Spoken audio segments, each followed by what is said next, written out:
কথার মাঝেও মন। জুরাইন বাজার গলিতে আবারও 3 বাড়িতে চুরির ঘটনা ঘটেছে। প্রশাসনের নাকের ডগা এসব অপকর্ম দেদারছে চলছে, যা নিয়ে এলাকাবাসী খুবই ক্ষুব্ধ। We have breaking news. Reports are coming in of a major development. We are awaiting confirmation from officials.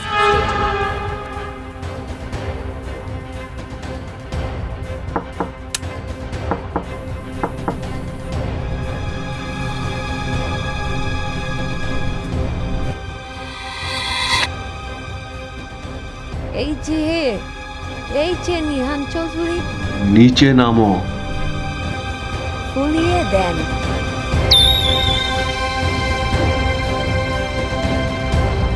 গলির ধারে বসে আঁকি জীবন ছবি, হাতে চা ভাবনার সন্ধ্যায় বাসায় আসেন না। বেলুন নিয়ে আসবেন। আই লাভ ইউ কথায় আশা খুঁজে পাই এই ব্যস্ত। নিহান চৌধুরী কোনো গোয়েন্দা নয়, গলির ধারে বসে জ্যোতির্ময় প্রয়াসী। অন্ধকার যতই গভীর হোক, আমি খুঁজে ফিরি আলোর পথ।